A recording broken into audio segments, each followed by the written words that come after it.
Halo, selamat datang kembali di channel Infoin Classroom.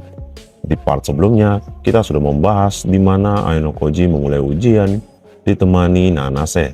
Dan di hari kedua itu, dia mendapatkan 26 poin. Dan di akhir hari kedua itu, Ainokoji yang bersama Nanase bermalam dengan Sudo di H9. Dan di video kali ini, kita akan membahas kelanjutannya.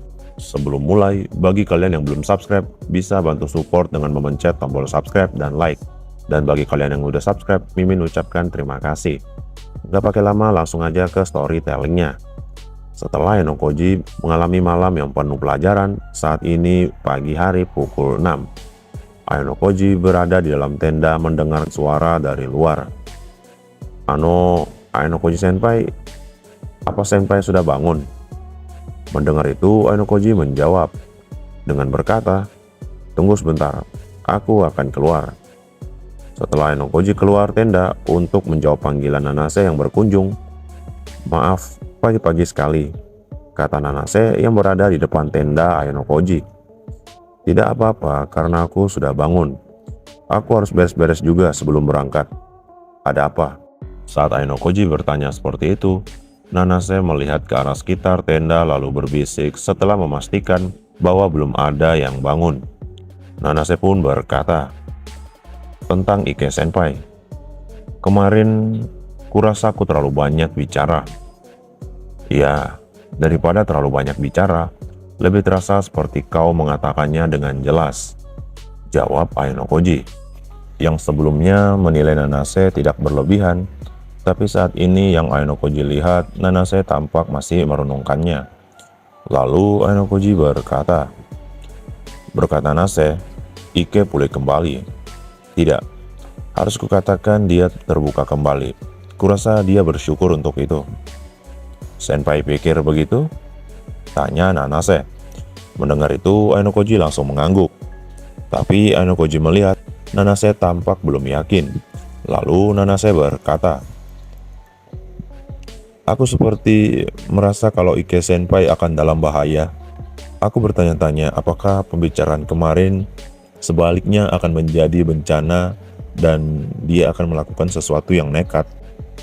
Itulah kenapa aku merasa khawatir untuk berpisah dari sini."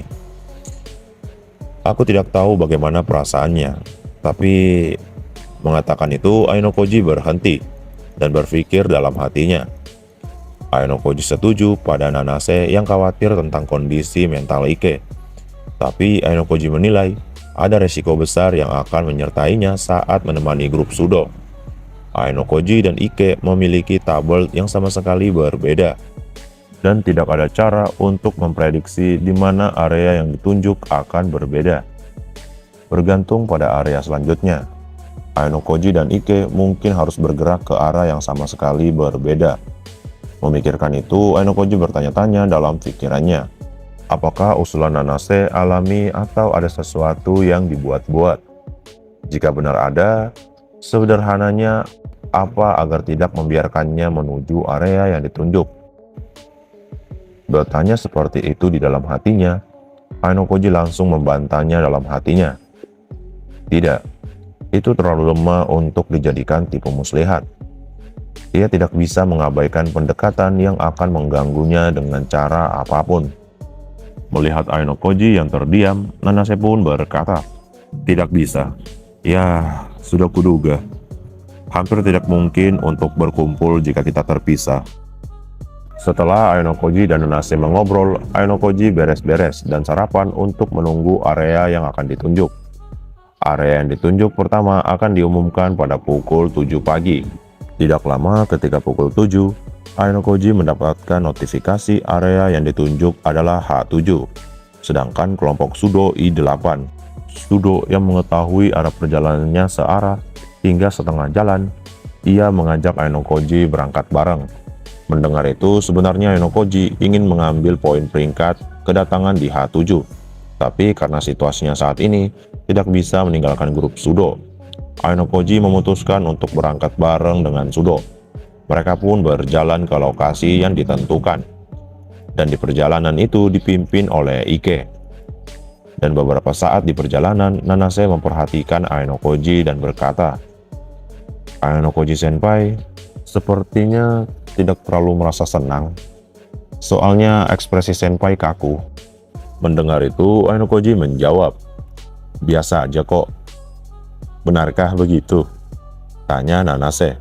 Mendapatkan pertanyaan seperti itu, Ainokoji memikirkan dalam hatinya.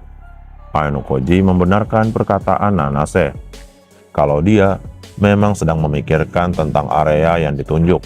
Tapi ia tidak tahu kalau ia mengungkapkannya pada ekspresinya. Saat Ainokoji memikirkan itu, Sudo berkata, "Percuma saja mengkhawatirkannya, karena dia selalu terlihat seperti itu." "Ainokoji itu," kata Sudo sambil menengok ke belakang untuk melengkapi. Mendengar itu, Ainokoji merasa ia menerima bantuan yang patut atau tidak untuk disyukuri. Lalu Ainokoji berkata dengan mengiyakannya, "Begitulah." Mendengar itu, Sudo tertawa jahat dan kemudian pergi berbicara dengan Ike yang berada di paling depan.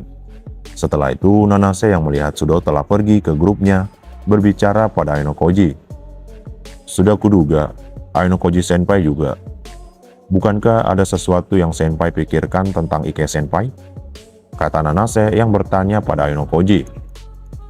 "Kau terlalu curigaan. Aku senang Ike tumbuh dewasa."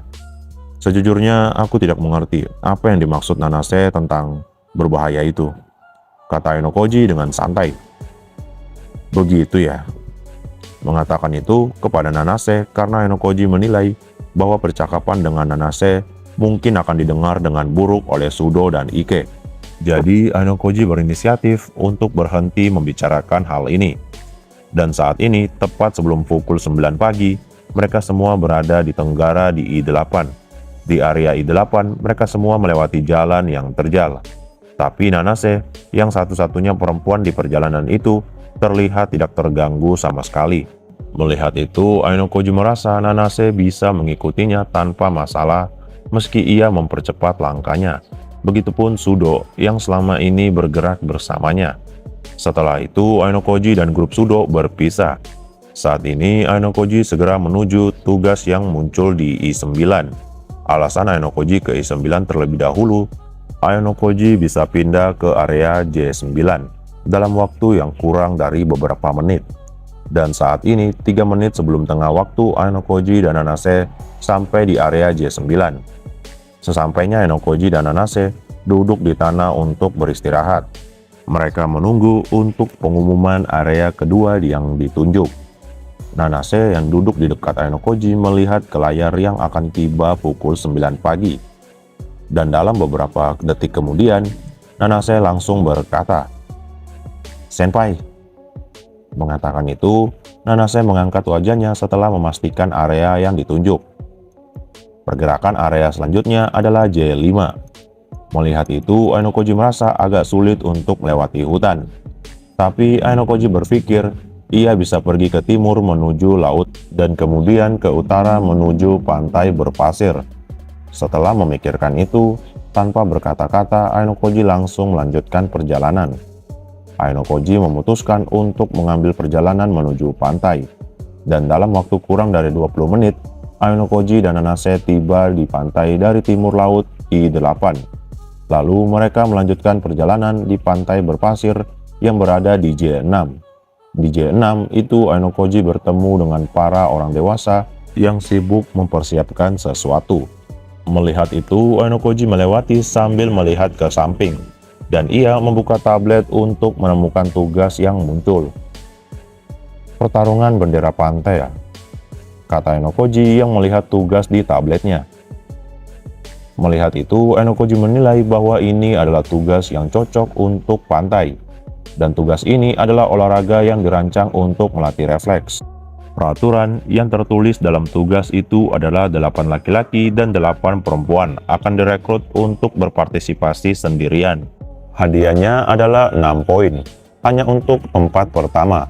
Kemudian ada hadiah yang bisa siswa pilih dari beberapa barang sebagai hadiah tambahan. Selain itu, ada bonus di mana siswa bisa mendapatkan 1 botol air 500 mg sebagai hadiah partisipasi.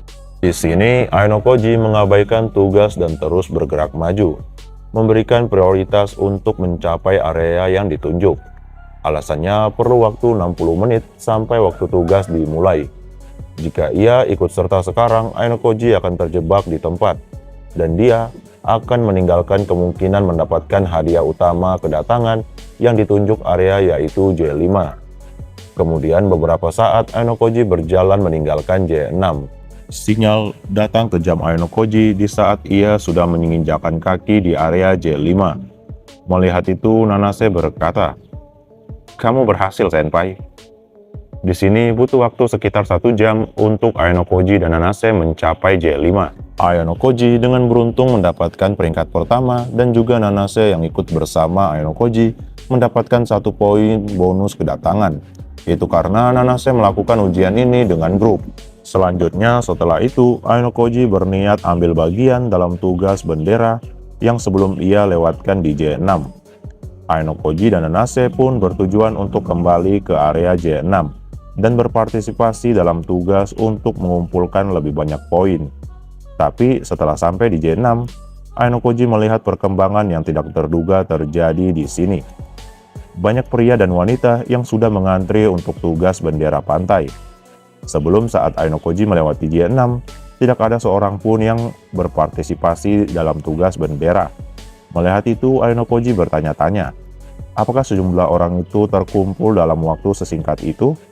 Setelah memikirkan itu, Ainokoji berkata, "Sepertinya area J6 mungkin telah ditunjuk di tablet lain." "Mungkin begitu," jawab Nanase yang juga melihat pemandangan ini. Lalu Ainokoji berkata lagi, "Untuk saat ini, ayo kita ke sana." Baik, Ainokoji dan Nanase pun memasuki area tugas. Di sana, Ainokoji melihat lebih dari 8 anak laki-laki yang hadir. Sebagai informasi, tugas ini dapat dihadiri 8 siswa laki-laki dan 8 siswa perempuan. Dan saat ini, Ainokoji melihat lebih dari 8 anak laki-laki yang telah hadir. Tapi karena Ainokoji masih belum yakin, ia tetap datang karena masih yakin ada kesempatan. Ainokoji yakin kalau dari 8 orang itu, tidak semuanya dari berbeda-beda grup. Karena untuk berpartisipasi di tugas ini, grup hanya boleh mendaftarkan 1 anggota yang dapat berpartisipasi. Saat Ainokoji mendekat untuk mendaftar, salah satu dari mereka, wakil ketua OSIS Kiriyama, menyadari keberadaannya. Sikapnya tiba-tiba berubah. Dengan terburu-buru, dia bergegas ke penanggung jawab dan mulai berbicara. Melihat itu, Ainokoji jalan mendatangi bagian pendaftaran, sambil memikirkan pergerakan misterius Kiriyama. Sampai di bagian pendaftaran, Ainokoji mengatakan bahwa dia ingin ikut serta. Tapi sayangnya, Ainokoji tidak bisa mengikuti itu karena tahun ketiga yang sebelumnya berbicara dengan bagian pendaftaran adalah siswa terakhir. Orang pendaftaran itu mengatakan bahwa kapasitasnya telah tercapai. Karena itulah membuat Ainokoji tidak bisa ikut berpartisipasi. Dan saat ini, anak laki-laki yang kapasitasnya sudah penuh segera berganti pakaian untuk memulai tugas. Sementara itu, bagian perempuan baru 7 orang yang terdaftar. Masih ada 1 slot lagi. Melihat itu, Nanase berkata pada Ainokoji, "Jika Ainokoji Senpai tidak bisa berpartisipasi, aku akan melewatkannya saja. Aku tidak ingin membuat Senpai menunggu." Mendengar itu, Ainokoji berkata, "Tidak, kebetulan aku ingin istirahat. Lebih baik Nanase ikut berpartisipasi." "Tapi Senpai..." Di sini Ainokoji memaksa Nanase karena dia berpikir masih ada 10 menit lagi sampai batas waktu pendaftaran ditutup. Jika Nanase masuk, maka kapasitasnya akan tercapai. Dengan kata lain, tugas akan segera dimulai tanpa membuang-buang waktu. Setelah mendengar kata-kata Ainokoji, Nanase pun berkata, "Terima kasih banyak. Kalau begitu, aku akan berpartisipasi." Dan Nanase pun pergi mendaftar. Kemudian Ainokoji yang sendirian melihat ada 1 tenda tunggu disiapkan untuk menghindari sinar matahari. Dia pun berpindah ke sana. Sesampainya di sana, Ainokoji melihat ada beberapa ukuran dan jenis pakaian renang baik untuk pria maupun wanita. Melihat itu, Ainokoji berkata dalam hatinya, "Ya, kau tidak harus pandai dalam berenang. Jadi apapun yang kau pilih, itu tidak akan banyak berubah." Kemudian saat ini siswa laki-laki yang telah berganti pakaian dari ruang ganti sederhana mulai bermunculan satu persatu. Ainokoji pun memutuskan untuk melihat orang-orang asing yang berkumpul. Ainokoji melihat semua anggota laki-laki yang berpartisipasi adalah siswa tahun ketiga. Di sisi lain, untuk perempuan, 7 anggota yang berpartisipasi adalah siswa tahun ketiga. Dan Nanase satu-satunya seorang siswa tahun pertama yang berpartisipasi. Dengan kata lain, setidaknya 15 grup siswa tahun ketiga berkumpul di sini, baik itu area yang ditunjuk atau hanya untuk sebuah tugas. Tidak normal untuk melihat tahun ajaran yang lain. Dan saat ini, tugas untuk genre laki-laki akan dimulai. Turnamen sederhana di mana siswa yang menang satu sama lain akan maju ke babak berikutnya, dan menang 3 kali untuk menjuarainya. Di saat itu, yang menarik perhatian Ainokoji adalah wakil ketua Kiriyama. Kiriyama memenangkan ronde pertama dan melanjutkan ke ronde selanjutnya. Di sisi lain, di antara kemeriahan, para gadis selesai mengganti pakaian mereka dan mulai berkumpul. Sementara itu, 5 dari 8 anak perempuan memiliki pakaian renang sekolah. Tapi saat ini, Ainokoji merasa pakaian renang yang dipilih Nanase cukup berani. Melihat itu, Ainokoji mendekati Nanase dan memanggilnya. "Bolehkah aku bertanya satu hal?"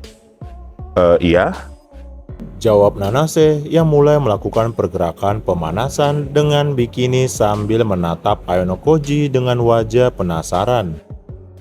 Lalu Ainokoji pun berkata, "Itu, kau sudah memilih baju renang yang kawaii. Apa ada alasannya?" "Alasan ya? Bendera pantai yang aku lihat di TV memiliki kesan mengenai pakaian renang seperti ini. Jadi akan aneh untuk berpartisipasi dengan pakaian renang sekolah. Apa aku salah?" Mendengar itu, Ainokoji tidak menyalahkannya jika Nanase berbicara tentang TV. Itu adalah acara yang sering dilakukan orang-orang yang datang ke laut sebagai salah satu cara mereka bersenang-senang. Setelah berkata seperti itu, Nanase mengamati alur permainan sambil melakukan gerakan pemanasan. Dan saat ini, babak terakhir anak laki-laki akan berakhir dengan perkembangan di mana Kiriyama memenangkan pertandingan. Selanjutnya adalah giliran perempuan, di mana tiba saatnya Nanase berpartisipasi. Beberapa saat kemudian, nama Nanase dipanggil di pertandingan pertama. Lawannya adalah Tomioka, siswa tahun ketiga dengan kemampuan fisik adalah C+. Di sisi lain, Nanase selangkah lebih tinggi dengan kemampuan fisik B+. Tapi, Ainokoji yang melihat statistik itu menilai kemampuan fisik yang tinggi tidak selalu membawa kemenangan. Tapi yang pasti, permainan ini bergantung pada refleks yang murni dan kemampuan lari yang tinggi. Saat Ainokoji memikirkan itu, suara pistol telah berbunyi, menandakan pertandingan dimulai. Nanase dengan cepat bangun dengan isyarat pistol tersebut.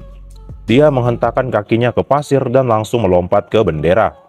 Sebagai lawan Nanase, Tomioka, siswa tahun ketiga, kebingungan karena kalah tidak berdaya dalam pertempuran jarak dekat. Dengan penampilan Nanase seperti itu, kekuatan Nanase diketahui 6 pesaingnya. Dan saat ini tersisa 3 pertandingan dengan menyisakan 4 terbaik. Pertandingan itu terus berlanjut. Nanase memenangkan babak kedua dengan menyisakan banyak waktu dan memimpin perolehan skor. Kiriyama yang menyaksikan itu berkata kepada gurunya, "Dia tangguh." Dan saat ini tiba waktunya untuk pertandingan final. Nanase maju ke final melawan Tokunaga, siswa tahun ketiga dengan kemampuan fisik sama yaitu B+. Suara pistol oleh staf bergema di pantai. Dan pada saat yang sama, keduanya bereaksi pada waktu yang bersamaan. Bangun dari posisi ancang-ancang, tapi perbedaan mulai terlihat. Langkah pertama dari bangun, dan kekuatan kaki Nanase untuk menghentikan pasir jauh lebih unggul. Dia melompat ke pasir dengan indah dan menancapkan benderanya dengan cemerlang. Tokunaga yang telah mencapai final merasakan perbedaan kekuatannya dengan Nanase. Karena itu, ia menyadari perbedaannya bahkan membuat dia tidak bisa menunjukkan penyesalannya. Tokunaga tersenyum pahit seolah kagum. Lalu, dia meminta jabat tangan dan memberikan penghormatan kepada Nanase yang 2 tahun lebih muda darinya. Setelah pertandingan berakhir, Ainokoji pergi ke sisi Nanase yang sedang istirahat dan berkata, "Itu adalah kemenangan yang luar biasa. Terima kasih. Entah bagaimana aku menang. Jawab Nanase, yang bahunya sedikit naik turun seperti kehabisan napas. Tapi Ainokoji yang melihat itu tidak menilai bahwa Nanase mengeluarkan seluruh kemampuannya. Dengan berpikir seperti itu, Ainokoji menilai kemampuan fisik Nanase Tsubasa lebih tinggi dari evaluasi OAA saat ini. Ainokoji mengevaluasi setidaknya Nanase memiliki kemampuan fisik A- atau A. Ainokoji memikirkan itu sambil memandang Nanase. Nanase menyadari itu berkata pada Ainokoji, Ainokoji senpai?" Tanya Ainokoji. "Aku merasa sedikit tidak nyaman jika senpai menatapku seperti itu dari samping." Nanase mengatakan itu dengan wajah yang sedikit malu. Dia mengalihkan pandangannya ke suatu tempat. "Oh, itu benar. Maaf." Setelah mengatakan itu, Ainokoji menyadari Kiriyama dan siswa tahun ketiga bersiap untuk pergi setelah menyelesaikan tugas. Tapi sebelum Kiriyama pergi, Kiriyama datang mendekati Ainokoji untuk pertama kalinya di sini. Lalu Kiriyama berkata, "Ainokoji, jangan mengatakan hal yang tidak perlu." Mengatakan itu, Kiriyama hanya mengatakan satu kalimat dan mengalihkan pandangannya ke laut jauh di belakang Ainokoji. Ainokoji yang menyadari itu melihat ke belakang untuk mengganti sudut pandangnya. Dia melihat ada banyak orang yang bergerak di perairan dangkal. Setelah melihat itu, Ainokoji memahami arti dari satu kalimat yang dikatakan Kiriyama. Itu karena ketua OSIS Nagumo yang sedang bermain di laut memberikan sinyal memanggilnya sebelum Ainokoji menyadarinya. Dan karena itu, Kiriyama mencoba memperingati Ainokoji untuk tidak mengatakan apapun kepada Nagumo. Lalu Kiriyama berkata, "Aku akan mengatakannya sekali lagi. Jangan menghalangiku." "Aku mengerti," jawab Ainokoji. Setelah itu, Kiriyama mengajak anggota grupnya dari pantai berpasir ke hutan untuk menuju ke tempat berikutnya. Melihat Kiriyama sudah pergi, Ainokoji berbalik ke arah Nanase dan berkata, "Nanase, aku akan bicara dengan senpai sebentar. Kau bisa mengganti pakaianmu perlahan." "Terima kasih." Setelah itu, Ainokoji pergi mendatangi Nagumo karena ia tidak bisa mengabaikannya. Sesampainya Ainokoji, Nagumo langsung berkata, "Melihat penampilanmu, sepertinya kau tidak berpartisipasi dalam tugas. Itu bukankah kita sama? Atau hanya karena area yang ditunjuk, kalian sampai tiba di tempat ini?" kata Ainokoji yang melihat Nagumo hanya bersenang-senang. "Entah, siapa yang tahu?" Mengatakan itu, Nagumo tertawa seperti menghindarinya. Lalu Nagumo berkata lagi, "Kenapa kamu tidak berenang juga?" "Aku memang sangat ingin melakukannya. Tapi aku tidak punya cukup poin untuk menyewa baju renang seperti ketua OSIS Nagumo," jawab Ainokoji yang melihat. Bukan hanya Nagumo, tapi Hasahina dan beberapa anak kelas 3 bersantai di pantai hingga menyewa pakaian renang. Lalu Nagumo berkata lagi, "Sepertinya kau cukup santai. Aku pikir kau akan mengumpulkan poin sampai matamu berdarah. Istirahat itu juga perlu, kan? Selain itu, babak seriusnya akan dimulai besok," jawab Ainokoji. Dengan maksud, itu adalah hari ketika 10 grup teratas dan 10 terbawah dari semua grup diumumkan di tablet. Mendengar itu, Nagumo berkata, "Jika ada grup yang berada di posisi 3 teratas di luar tahun ketiga, aku akan bergerak dari sana. Tidak mungkin untuk tahun pertama atau tahun kedua naik ke podium. Kau juga tidak terkecuali. Terima kasih atas sarannya. Tapi aku berpartisipasi solo. Jadi mungkin namaku akan ada di bawah, bukannya di atas," jawab Ainokoji. Lalu Nagumo berkata lagi, "Kalau begitu, kamu harus membentuk grup dengan seseorang lebih awal. Jika kau meminta untuk meninggalkan sekolah dengan menghancurkan diri sendiri, Horikita Senpai akan kecewa." "Nagumo, bisa ke sini sebentar?" Masukawa, siswa tahun ketiga, memanggil Nagumo dari belakang Ainokoji saat Nagumo berbicara. Lalu Nagumo bangkit dari laut dan mendekati Masuwaka. Di sisi lain, Asahina yang melihat Ayano-koji sendiri berhenti bermain. Dia mendekat ke arah Ayano-koji. "Yaho, apa kau melakukan yang terbaik dengan berpartisipasi solo?" tanya Asahina. "Ya, kupikir senpai sudah mendengarnya, tapi ini adalah pertarungan yang sulit." "Begitu ya? Tapi mungkin itu bagus untuk kali ini saja. Jika sampai kau tertangkap mata Miyabi, mungkin itu akan menjadi berbahaya. Jadi aku punya saran. Ayano-koji-kun kan sekarang sendirian, tapi dengan grup besar, sudah waktunya. Ayo pergi, Asahina." Asahina mencoba mengatakan sesuatu, tapi dia menelan kata-kata itu saat Nagumo kembali. Namun, sebelum pergi, Asahina berkata, "Kalau begitu, lakukanlah yang terbaik." "Terima kasih," jawab Ayano-koji. Setelah itu, Ayano-koji pergi kembali menemani Nanase. Dan beberapa saat, dia diberitahu, area yang ditunjuk ketiga untuknya pada hari ini adalah H5. Melihat itu, Ayano-koji mengincar urutan kedatangan. Karena itu, dia merasa perlu berjalan lebih cepat. Sudah 3 hari sejak ia menginjakan kaki di pulau tak berpenghuni ini. Ayano-koji merasa sudah waktunya ia membuat keputusan. Lalu Ayano-koji berkata pada Nanase, "Nanase, berapa banyak air yang kau punya?" "Aku sudah menghabiskan semua yang kumiliki pagi ini. Hanya satu yang kudapat dari sebelumnya," jawab Nanase. Mendengar Nanase yang memiliki situasi yang sama dengannya, Ayano-koji berpikir, saat ini dia juga hanya punya 1 botol air. Jika ia dan Nanase menghemat air dan mengalami perjalanan jarak jauh, hasilnya akan buruk. Ayano-koji dan Nanase mengalami kekurangan air.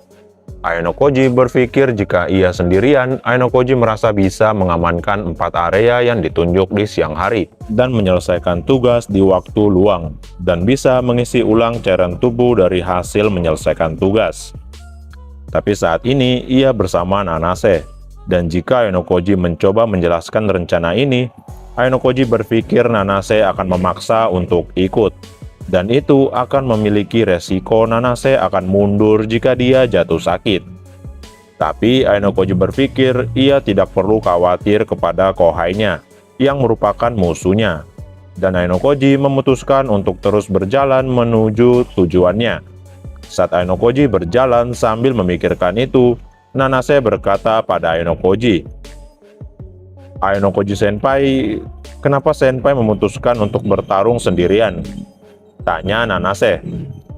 "Karena aku tidak punya banyak teman. Aku tidak bisa menemukan seseorang untuk diajak bekerja sama." "Kurasa tidak seperti itu," kata Nanase. "Kenyataannya memang aku tidak punya banyak teman dekat. Tidak banyak orang yang bisa kusebut teman. Meski begitu, seharusnya kau masih bisa menemukan seseorang untuk diajak bekerja sama." "Apa kau penasaran?" tanya Ayano-koji. "Aku penasaran, karena bertindak sendirian itu berbahaya, dan tidak ada untungnya," jawab Nanase yang sedang berjalan di belakang, dan mencoba mempercepat jalannya untuk menyusul Ayano-koji. Setelah menyusul, Nanase melihat Ayano-koji dengan mata untuk mengkonfirmasi niat Ayano-koji yang sebenarnya.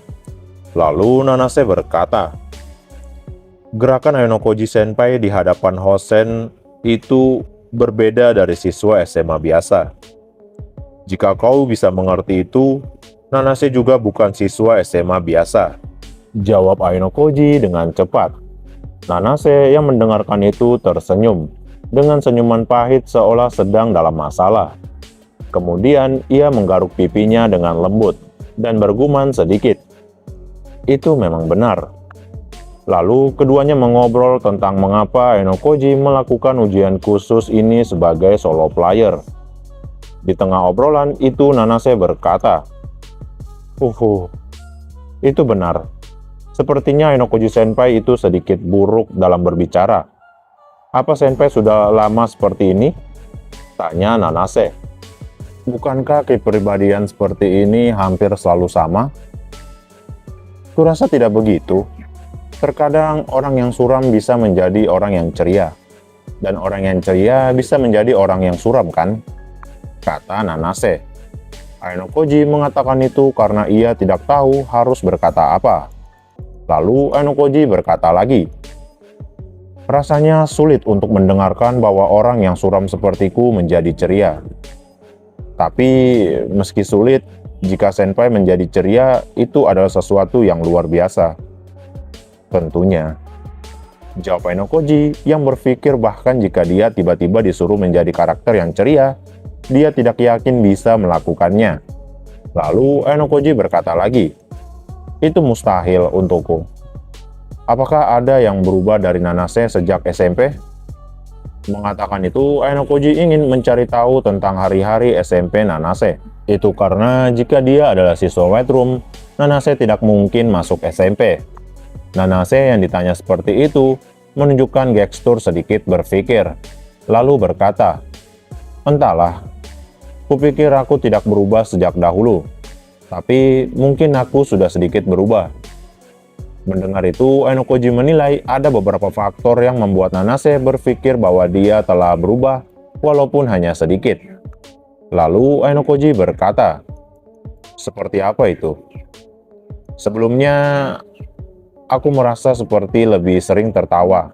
Entah itu ketika berbicara atau bermain dengan seseorang, kupikir itu sudah menurun dibandingkan ketika aku masih SMP.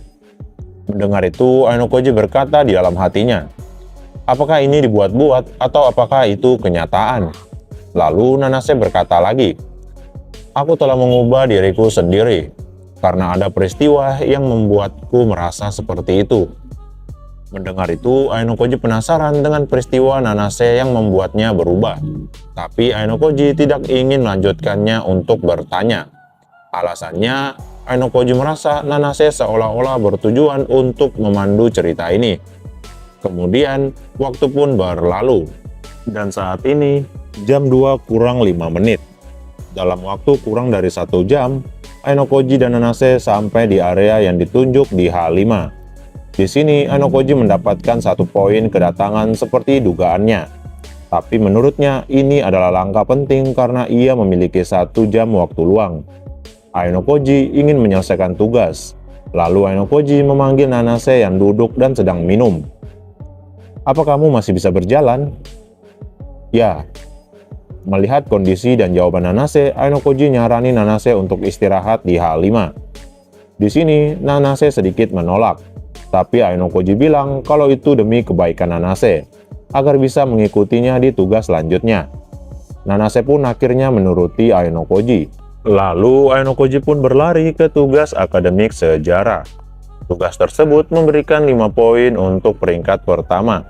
Tapi yang membuatnya memutuskan untuk mengambil tugas sejarah itu karena jika dia menang, Ainokoji akan mendapatkan makanan. Dan karena jumlah pesertanya hanya sedikit, yaitu 8 orang, Ainokoji berlari ke tugas tersebut. Di perjalanan, Ainokoji menemukan masing-masing dari grup 3 orang memiliki tujuan yang sama dengannya. Untungnya, Ainokoji belum terlihat, jadi dia mulai berlari sambil mengubah rute. Ketika Ainokoji sampai, dia berhasil mendaftar sebagai grup ke-7. Setelah menyelesaikan pendaftaran, Ainokoji melihat 2 grup yang dia lihat sebelumnya datang, yaitu Hashimoto dari grup siswa tahun kedua. Dia juga berhasil mendaftar sebagai grup ke-8 bersama Kamuro. Di sini, setelah Ainokoji dan Hashimoto selesai mendaftar, mereka mengobrol. Tapi di obrolan ini, Hashimoto selalu terlihat ingin mencari informasi tentang Ainokoji. Kemudian, saat waktu yang ditentukan, tugas akademik sejarah dimulai. Ainokoji dihadapkan dengan 20 soal sejarah. Di White Room, Ainokoji tidak terlalu secara khusus diajari tentang sejarah masa lalu. Meski begitu, Ainokoji bisa mengingatnya dalam pengetahuan umum. Dan Ainokoji bisa menjawab semua pertanyaan dengan benar tanpa kesulitan. Kemudian beberapa saat, hasil dari grup 8 diumumkan pada waktu yang bersamaan. Peringkat pertama, Ainokoji mendapatkan 100 poin. Dan peringkat kedua adalah grup tahun ketiga dengan 80 poin. Peringkat ketiga adalah 70 poin, yang dimenangkan grup Hashimoto dan Kamuro. Setelah itu, Ainokoji diberi makan karena mendapatkan peringkat pertama, dan dia pun segera mulai berjalan pergi. Tapi Hashimoto yang melihat itu mengejar dan menyusul Ainokoji, lalu berkata, "Sial, aku kalah. Kau ternyata juga ahli dalam soal sejarah." Aku juga terkejut. Aku cukup terbantu dengan keberuntungan 4 pilihan dari soal, jawab Ainokoji.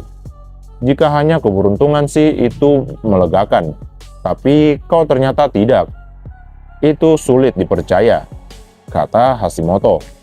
Apa boleh buat jika kamu tidak mempercayainya? Maaf, tapi aku buru-buru. Mendengar itu, Hashimoto berkata, "Tugas mana yang kamu ingin incar selanjutnya?" "Aku akan mengikuti tugas kimia." "Kalau kalian?" Di sini, Hashimoto yang mendengar itu ingin mengikuti Ainokoji untuk melihat kemampuan Ainokoji. Tapi kelompok Hashimoto menolak, dan akhirnya Ainokoji dan Hashimoto berpisah. Setelah itu, Ainokoji berlari ke tugas kimia, dan dia dapat mengambil peringkat pertama dalam ujian kimia yang dia ikuti. Ainokoji memperoleh 5 poin. Dengan ini, Ainokoji berhasil mengumpulkan 48 poin pada hari ketiga. Selanjutnya, Ainokoji kembali ke Nanase, dan dia di perjalanan ia mendapatkan informasi bahwa area terakhir yang ditunjuk hari ini pada pukul 3 sore adalah I4. Ainokoji dan Nanase pun pergi bersama menuju I4. Sambil berjalan, mereka mengobrol. Mereka memikirkan solusi untuk masalah air. Ainokoji mengatakan kalau untuk mendapatkan air cukup sulit. Bahkan saat dia menyelesaikan tugas sejarah dan kimia, dia tidak mendapatkan air. Ainokoji juga tidak mau mengambil resiko untuk meminum air dari sungai, karena saat ini ia berada di pulau tak berpenghuni. Ainokoji takut jika dulu pulau ini pernah ditinggali seseorang dan alamnya sudah tercemar. Ainokoji berpikir bakal berbahaya jika ia yang berpartisipasi solo sampai sakit, karena jika dia sakit, Ainokoji akan dikeluarkan. Ainokoji tidak ingin meningkatkan resiko bahkan hanya untuk 1%. Tapi di sini Ainokoji bilang kalau dia memiliki rencana untuk merebus air dari sungai dengan panci yang dia miliki. Mendengar itu, Nanase lega dan mengelus dadanya. Lalu Nanase yang telah berjalan cukup lama buru-buru mengeluarkan tabletnya ketika melihat sungai yang mengalir. Lalu Nanase pun berkata, "Ano senpai, kita sudah keluar dari jalan. Kurasa kita perlu pergi lebih jauh ke timur," kata Nanase. Tempat tujuannya adalah I4, tapi lokasi mereka saat ini berada di posisi yang mengarah ke pusat H4. Mendengar itu, Ainokoji berkata, "Tidak apa-apa. Kali ini aku tidak mengincar hadiah urutan kedatangan." Kata Nanase yang mengikutinya sambil bertanya-tanya tentang Ainokoji yang terus berjalan. Setelah jalan beberapa saat ketika mendekati pusat H4, Ainokoji bertemu dengan Sakagami Sensei yang bekerja di bagian konstruksi. Lalu Ainokoji berkata, "Permisi." "Ya, Ainokoji toh?" Mengatakan itu, Sakagami Sensei mengajukan ekspresi terkejut. "Bolehkah kami tiba lebih awal?" tanya Ainokoji. "Ya, silakan," jawab Sakagami Sensei. Melihat itu, Nanase berkata, "Ini bagus, Senpai. Kita cukup beruntung bisa menemukannya sebelum tugasnya muncul." Lalu beberapa menit kemudian, waktu telah menunjukkan pukul 15.30. Nggak lama, tugas muncul dengan Sakagami berkata, "Dengan ini kami akan menerima partisipasi untuk menjalankan tugas mulai sekarang." Setelah mendengar kata-kata tersebut, Ainokoji segera mengumumkan partisipasi kepada Sakagami Sensei. Dan kemudian Nanase juga mengumumkan partisipasinya. Tapi Nanase yang mendaftar tanpa tahu tugas apa berkata, "Tapi ini tugas apa ya?" Lalu Nanase mencoba membuka peta dan memeriksanya. Tapi di sini Sakagami Sensei berbicara, "Ini adalah tugas kompetisi, di mana kau akan mendapatkan air sesuai urutan kedatangan. Nomor 1 Ainokoji, diberi 2 liter dan 3 poin. Dan nomor 2 Nanase diberi 1,5 liter dan 2 poin. Mendengar itu, Nanase berkata, dengan kata lain, Kita sudah menyelesaikan tugasnya? Aku terkejut. Lalu Sakagami Sensei mengeluarkan air yang merupakan hadiah dan menyerahkannya kepada mereka. dan berkata, keberuntungan juga bagian dari kemampuan kalian. Selamat ya. Kami benar-benar beruntung, kata Nanase, yang saat menerimanya dia membungkuk dengan perasaan malu. Lalu Ainokoji berkata, dengan ini meski untuk sementara, kita tidak perlu lagi memikirkan tentang air minum. Tapi saat Ainokoji berkata seperti itu sambil berjalan, Nanase berhenti dan berbicara kepada Ainokoji. Ano, bolehkah aku memastikan satu hal? Apa? Tanya Ainokoji. Jika ini bukan kesalahpahamanku, aku pikir Ainokoji Senpai adalah orang yang bisa membidik lebih tinggi. Entah itu pada area yang ditunjuk atau pada tugas. Aku pikir Senpai bisa mengumpulkan lebih banyak poin. Mengatakan itu, Nanase yang telah bergerak bersama selama 2 hari ingin memastikan sesuatu yang mengganggunya. Lalu Ainokoji berkata, aku tidak benar-benar ingin berpacu pada tahap awal. Selama aku bertindak sendiri, percuma saja jika aku terluka atau sakit. Tapi jika terus begini, hanya akan menarik skor secara terpisah. Baik itu area yang ditunjuk atau tugas, Senpai tidak akan bisa menghasilkan banyak skor dalam sehari. Anggap saja ini adalah salah satu strategiku, jawab Ainokoji. Strategi untuk jangan memaksakan diri dan demi mencetak skor ya. Mendengar kata-kata itu dari Nanase, Ainokoji mengangguk dan lanjut bergegas ke I4 untuk mengincar kedatangan, bersama Nanase yang mengejarnya dengan tergesa-gesa. Setelah mereka tiba di I4, kali ini mereka tidak beruntung. Ainokoji dan Nanase tidak bisa mendapatkan hadiah urutan kedatangan. Setelah itu, Ainokoji berjalan pergi. Nanase yang melihat itu berkata, apakah kamu ingin berjalan ke tepi sungai? Ya, daerah ini memiliki pijakan yang buruk dan tidak cocok untuk tidur. Ayo pindah. Baik, lalu mereka berjalan ke selatan melalui jalan tanpa jalan. Mereka terus pergi menuju ke tepi sungai. Lalu, setelah 20 menit melewati hutan, mereka sampai di sungai. Lalu Ainokoji berkata, bagaimana kalau kita berkemah di sekitaran sini? Ya, ketika keduanya setuju, sebuah suara datang dari jauh. Oh, Ainokoji. Suara anak laki-laki yang tidak asing itu datang dari seberang sungai. Ada Ike yang memegang cabang mati di kedua tangannya. Sudah kuduga, Ainokoji dan Nanase, kalian ada di sekitar sini. Ike mendekat sambil menunjukkan gigi putihnya. Lalu Ainokoji yang melihat itu berkata, ini kebetulan yang luar biasa. Apa kalian akan berkemah di sekitar sini hari ini? Mereka berbicara satu sama lain, sambil meninggikan suara mereka untuk meredam suara sungai. Setelah itu, Ainokoji dan Nanase menuju ke hulu sungai untuk mengikuti Ike yang mengisyaratkan untuk segera bergabung. Kemudian, Ainokoji pergi ke sisi selatan H4 yang terhubung ke daratan dan bergabung. Ketika sampai, Ainokoji berkata, apa mungkin area terakhir yang ditunjuk hari ini I4? Jawab Sudo. Ternyata Sudo dan teman-temannya area yang ditunjuk adalah I4 juga. Melihat itu, mereka semua melihat satu sama lain sambil terkejut. Bisa kebetulan seperti ini ya. Kemudian mereka memutuskan untuk berkemah bersama, seperti yang mereka lakukan sehari sebelumnya. Dan saat ini adalah waktu luang, dan setiap orang melakukan apa yang mereka suka. Ainokoji memberitahu Nanase bahwa ia akan segera berjalan sebentar. Ainokoji pergi ke hutan sendirian. Ia bertujuan untuk menemukan siswa lain, tapi Ainokoji tidak menemukan siapapun. Lalu, sekitar 30 menit kemudian, ketika Ainokoji kembali ke perkemahan dan melihat Ike yang sedang menyulutkan api. Kau tahu cara menghemat waktu. Aku harus melakukan apa yang bisa aku lakukan sendiri. Aku hanya tahu lebih dahulu pada ujian di Pulau Tak Berpenghuni kali ini. Jadi aku pikir banyak orang yang akan belajar dan mematangkan diri mereka sendiri. Mengatakan itu, Ike berbicara sambil menatap api. Lalu Ainokoji berkata lagi, "Tapi pengetahuan dan pengalaman adalah hal yang berbeda kan?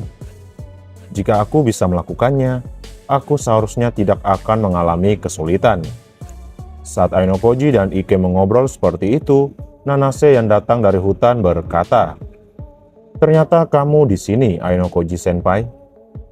"Ada apa?" tanya Ainokoji. "Senpai terlambat kembali, jadi aku pergi untuk mencari sebentar." Nanase mengatakan itu dan mengalihkan pandangannya ke dalam hutan. Tapi ketika Nanase dan Ainokoji mengobrol, Ike menghentikannya dengan berkata, "Sah, ayo kita makan-makan." Mengatakan itu, Ike menyeringai saat membawa ember dari dekat tenda. Dan dia menunjukkan isinya kepada Ainokoji dan Nanase dengan bangga. "Wah, hebat," kata Nanase. "Aku punya waktu saat pergi ke laut, jadi aku menangkapnya. Ayo makan." Mengatakan itu, Ike menyiapkan makanan dengan tergesa-gesa. Lalu saat Ike bersiap untuk memanggang ikan, terdengar suara dari hutan. Rasanya aku mencium aroma yang enak.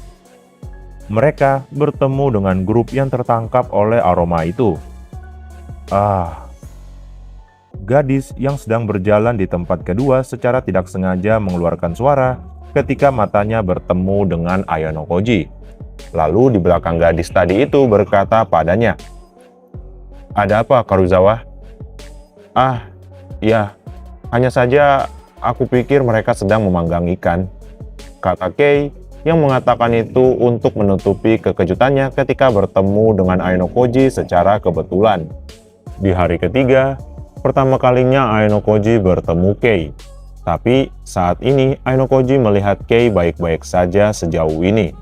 Anggota grup dari Kei keduanya adalah dari kelas A tahun kedua, Shimazaki Ike dan Fuyama Shinobu. Keduanya merupakan siswa dengan kemampuan akademik yang sangat baik.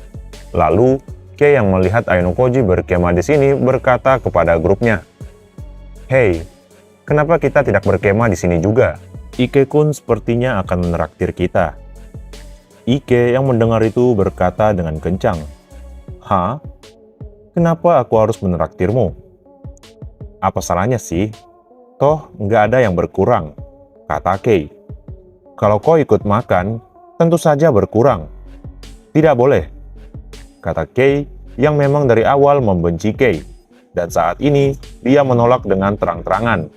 Tapi Sudo yang melihat itu memutar lengannya dan membisikannya, "Ya, tidak ada salahnya kan? Mungkin saja dia tahu sesuatu tentang Shinohara."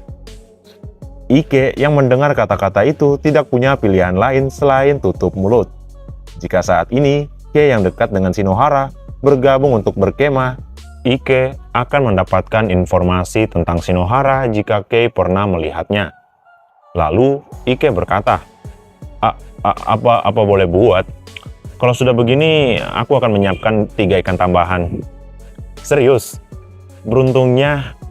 "Ngomong gitu kek dari tadi," kata Kei. Dan akhirnya grup Sudo dan Ainokoji, Nanase, dan grup Kei berkemah bersama. Karena perlu waktu untuk menyiapkan makanan, Ainokoji mengatakan bahwa ia ingin pergi ke hutan sebentar, dan Kei yang menyadari itu mengikutinya secara terpisah.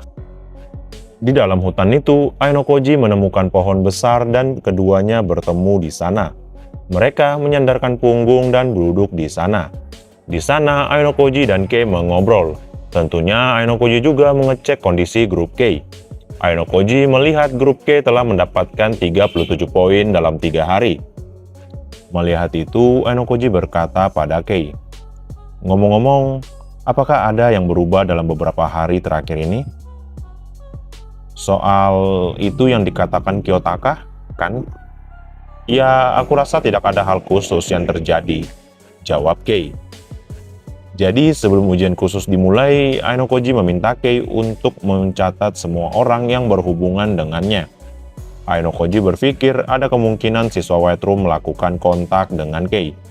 Lalu Kei berkata, "Setidaknya setiap orang melakukan kontak denganku, ada di dalam catatan tabletku." Mengatakan itu, Kei membuka catatan di tabletnya dan menunjukkannya pada Ainokoji, daftar grup dan daftar siswa yang telah melakukan kontak dengannya.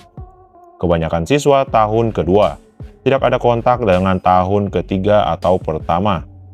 Setelah menunjukkan catatan pada Ainokoji, Kei berkata pada Ainokoji, "Ngomong-ngomong..." Mengatakan itu, Kei mendekatkan wajahnya dan menatap mata Ainokoji, dan berkata lagi, "Anak tahun pertama itu, kudengar dia bertindak bersama Kiyotaka." "Kau cukup cepat juga ya mendengarnya," kata Ainokoji. "Itu saat aku bertanya pada Ike, dia memberitahuku dalam beberapa detik." Soal itu tidak penting." Melihat Kei yang terlihat cemburu, Ainokoji mewajarkan jika dia bertindak bersama gadis tahun pertama. Sebagai pacarnya, Kei akan curiga. Ainokoji yang menyadari dirinya tidak peka terhadap percintaan pun mengerti kenapa Kei cemburu.